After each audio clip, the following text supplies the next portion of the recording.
Okay, this is Team CCLNN, Global Tech Solution. The team comprises of 5 members. That is Norman Kikuto, Cornelius Letin, Lewis Wangoi, Nick Ndungu, and Chris Nakim. Let's go directly to the problem statement. Uh, the problem statement is that we are discussing about the internet. Most of the users are not aware of how the internet works, from the structures involved, the way the data is transmitted from one place to another.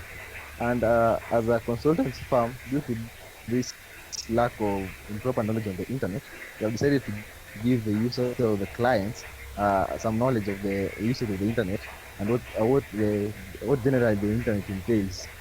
So I hand it over to Nick, who will take us to the next session. Okay, this is Nick, and mine is on the progress of the project.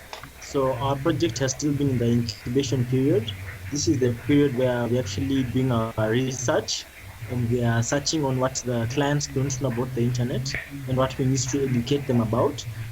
We have various methods of collection of data, which we have split up amongst our group members. So we've allocated each group member with a task, and as these group members carry out their tasks, when everybody's completed with their task, they'll bring it back, and we'll have one platform where we'll compile everything and have one medium that will produce the information. So I'll hand it over to Lewis.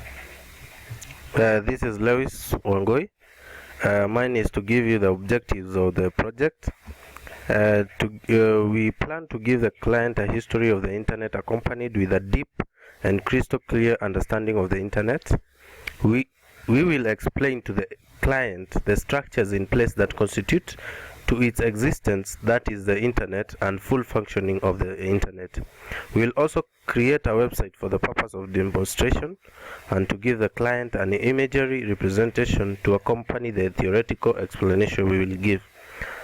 So far, the challenges faced by the group is, as you can see, we are only 3 members present in the project preparation.